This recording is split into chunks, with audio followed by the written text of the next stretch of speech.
My name is Karen, and at 32 years old, I find myself reflecting on the transformative events of the past few months. 6 months ago, I faced a heart-wrenching loss with the passing of my grandfather, who had been my steadfast guardian and mentor throughout my life. Today is a significant day, as the lawyer is scheduled to reveal the details of my grandfather's will, a moment that feels both heavy and hopeful. Seeking comfort during this emotional time, I am grateful for the presence of my sister, Helen, who is 3 years older than me. We share a bond forged in adversity, having lost our parents in a devastating accident 22 years ago. Since that tragic day, our grandparents took us under their wings, showering us with love and guidance. However, our family felt the sting of loss again when our grandmother died from an illness, leaving us in the caring but increasingly fragile hands of our grandfather. His health declined over the years, and out of deep concern, I moved into an apartment close to his home to ensure I could visit him regularly. Despite my frequent visits, he would often chide me playfully, claiming it was unbecoming for a grown woman to keep returning to her childhood home. Nonetheless, he always greeted me with a smile, his warmth undiminished by the trials of age. Then, during a routine visit, a dire turn of events unfolded as I found my grandfather in severe pain at his doorstep. Frantically, I called for an ambulance, but despite the swift response, he passed away suddenly. Today, as the hour of the will reading approaches, Helen's voice cuts through my contemplation, reminding me to brew some tea for the occasion. As I make my way to the kitchen, I catch a glimpse of her relaxing on the mat, the familiar scent of her strong perfume filling the air, a reminder of her unchanging nature and the continuity of our shared past. I remember my sister Helen's teenage years vividly. She was the epitome of rebellion, experimenting with vibrant hair colors and mingling with a crowd that our grandparents deemed troublesome. Despite the headaches she caused, necessitating frequent apologies from our grandparents, Helen seemed untouched by the disapproval, living her life with a carefree zest. Even as an adult, she maintained that free-spirited approach, working only part-time and often relying on our grandfather for financial support. Today, as the lawyer arrived to read our grandfather's will, I prepared tea to serve. Helen offered a formal greeting that filled the room, acknowledging the gravity of the moment. The lawyer, with his gentle demeanor reminding me of grandfather, accepted the tea and began to disclose the contents of the will.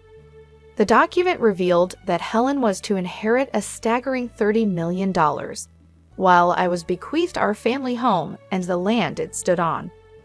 Upon learning about her fortune, Helen burst into laughter, a reaction that left me standing in silent astonishment at the unexpected disparity in our inheritances.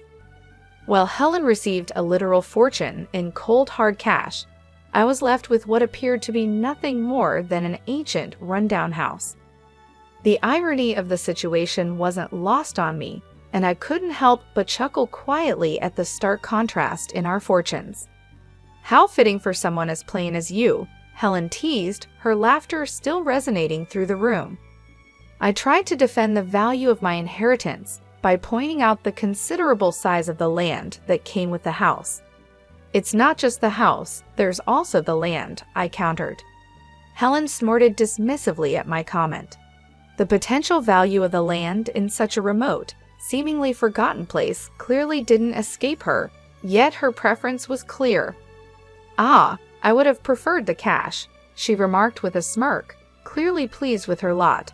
The complexity of our inheritances mirrored the differences in our personalities and choices, adding a layer of bittersweet humor to the whole ordeal. Reflecting on the distribution of my grandfather's will, I couldn't help but feel a tinge of disappointment mixed with surprise. "I guess Grandpa really had a soft spot for me," I said, trying to mask the uncertainty in my voice. I reasoned with myself that perhaps he intended for me to preserve the cherished family home and land, a place rich with memories of him and my grandmother. "That's pretty awesome, isn't it?" remarked my boyfriend, Alex, catching me off guard with his reaction as I relayed the details of my inheritance. However, his enthusiasm didn't quite resonate with me. I shook my head, implying that the reality wasn't as rosy as it seemed. As I shared the story, a sense of hollowness washed over me. Voicing the situation felt almost like confirming a sort of perceived lesser value. Trying to lighten the atmosphere, Alex made a rather thoughtless comment about the benefits of beauty and wealth. I gave him a sidelong glance, a silent reprimand for his tactlessness. Realizing his faux pas, he quickly shifted gears, joking about valuing my comfort more than material gains. Alex and I had been together since meeting at a social event, and today marked our first casual outing as a couple. Discussing the inheritance made me ponder the future, even imagining him as a potential husband. Little did I know, this revelation would soon lead to an unexpected twist of regret. A few days later, as I entered the old family house to start the overwhelming job of sorting through my grandfather's possessions, I considered the idea of moving in. Its close proximity to my workplace made it an attractive option. Maybe I could really make a life here, even with a cat, I mused. The lack of rent was alluring, and I figured any maintenance costs could be managed with my savings. The thought of sharing this space with Alex even made me blush, embarrassed by my forward thinking. Rolling up my sleeves to begin cleaning, my contemplation was abruptly interrupted by the ringing of my smartphone. Glancing at the display, I saw my sister's name flash across the screen, hinting at more unexpected developments in what was shaping up to be a series of surprising events. "Hello, Karen. How are you faring in that quaint old house of yours?" she inquired, her tone laced with curiosity and a hint of irony.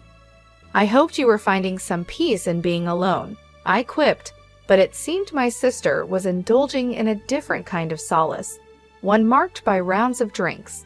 Her speech always had a tendency to be languid and drawn out, but today it was noticeably more slurred. As she spoke about the time, her words meandered with an alcohol-tinged flair, highlighting her afternoon choice of beverage, which I couldn't help but sigh at. A sigh she echoed dramatically, playfully branding me as the perpetual Miss Goody Two-Shoes. It became obvious that her merriment stemmed from more than just liquor when she asked about my plans for the future. I hesitantly shared my thoughts about possibly moving into our family home, hoping to change the subject. Instead, she took this as an opportunity to flaunt her current luxurious surroundings in a posh hotel suite, her voice dripping with an exaggerated zest.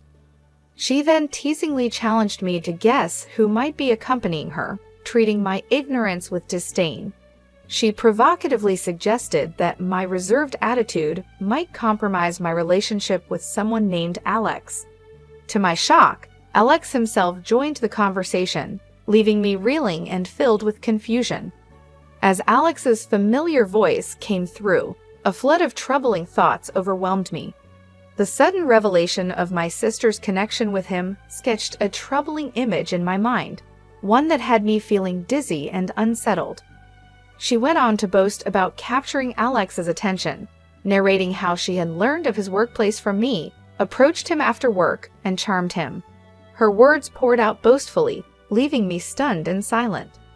Her subsequent apologies did little to soothe the emotional turmoil I felt. When Alex spoke again to explain his side, a chill swept over me, draining my spirit as he admitted his attraction to my sister seemed more appealing and opportune, deepening my sense of betrayal. Trying to express my feelings amidst this chaos was nearly impossible as I grappled with the shock and hurt of the moment. I found myself utterly speechless as Alex tried to rationalize his behavior, almost pleading with me to grasp the seductive appeal of a woman possessing significant wealth. I felt a deep recoil at his words, the sting of rejection and humiliation sharp and sudden. In the background, my sister's laughter, unreasonably loud and triumphant, punctuated the chaos she had wrought. As the phone was handed back to her, she delivered a statement with such finality it felt like a physical blow, announcing the end of our sisterly bond.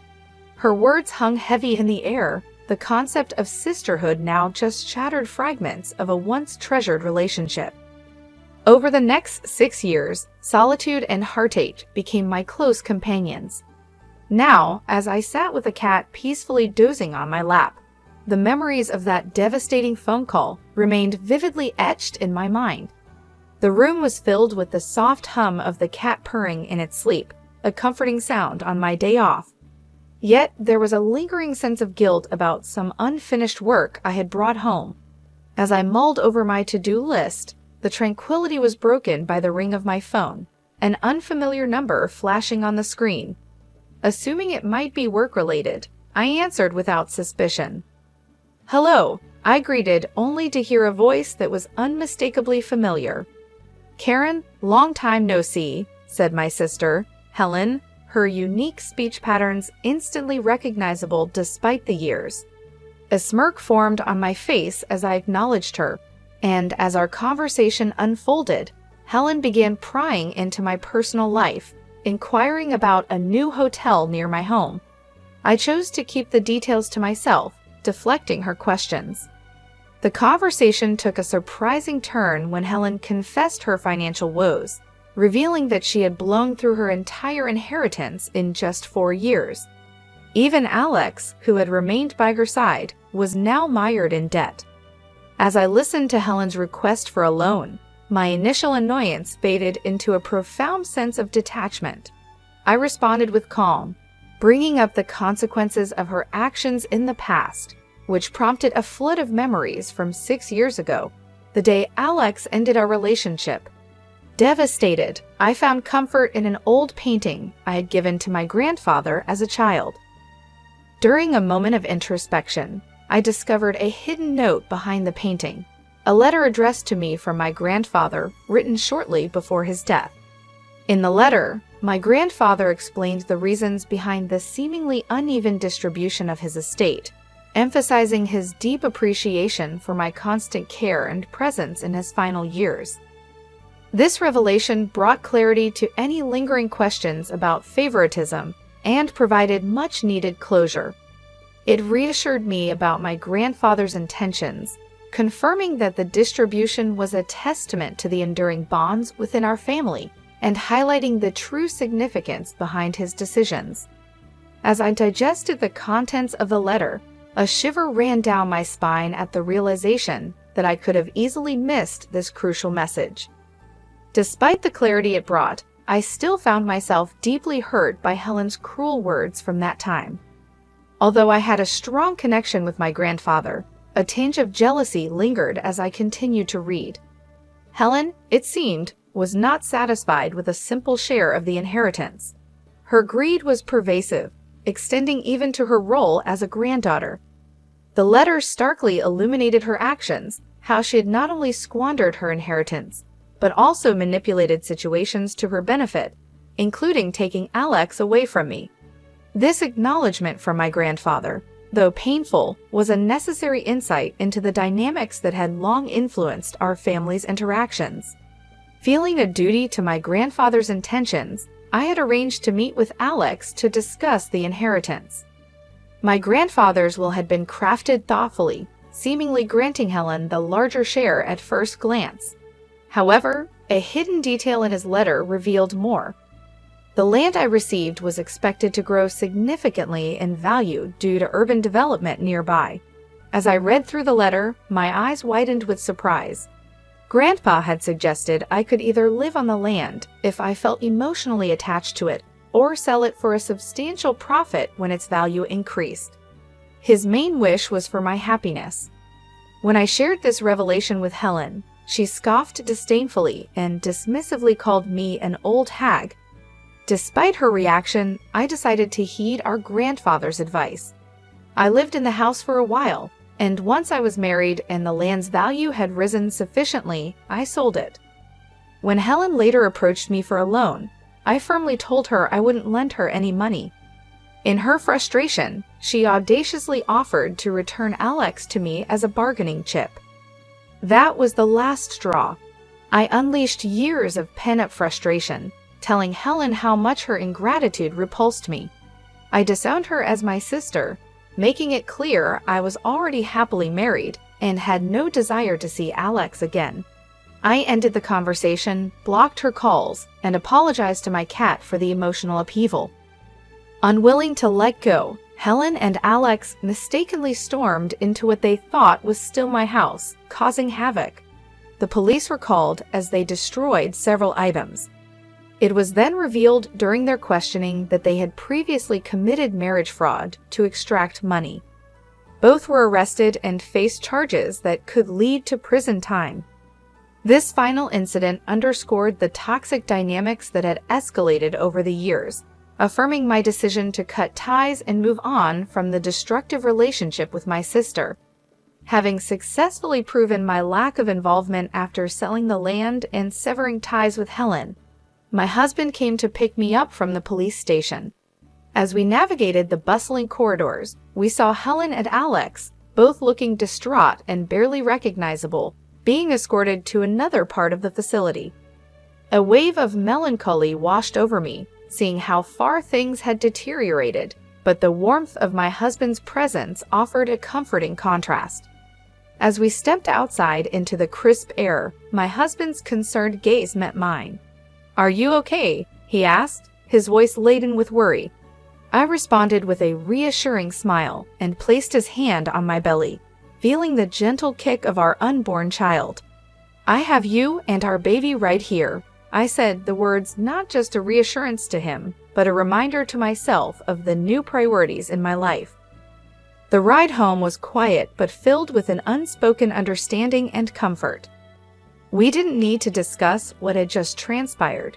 We were both just relieved to be moving past the chaos.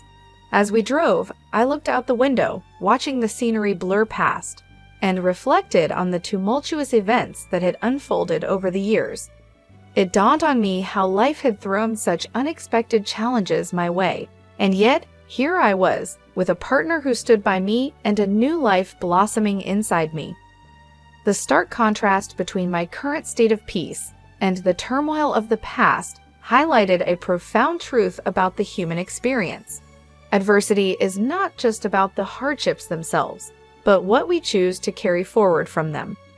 The ordeal with Helen and Alex was painful and fraught with betrayal, yet it also served as a pivotal point for me to reassess what truly mattered. It wasn't the monetary value of the inheritance that held weight.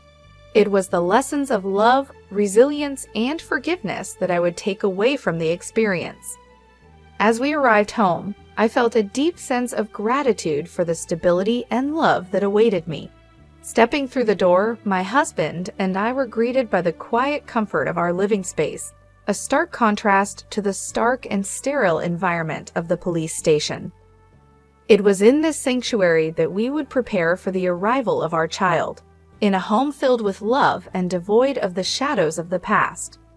Over the next few months, as my belly grew and the baby's kicks became stronger, I often found myself thinking about the kind of world I wanted our child to inherit. It was a world where love and integrity stood at the forefront, where family was about support and understanding, not conflict and greed. I realized that teaching our child about these values started with how I lived my own life. The decision to let go of bitterness and focus on building a nurturing environment was not just for my own peace, but was a foundational step in crafting the legacy I would leave for the next generation. As I moved forward, every step felt lighter, each day brighter.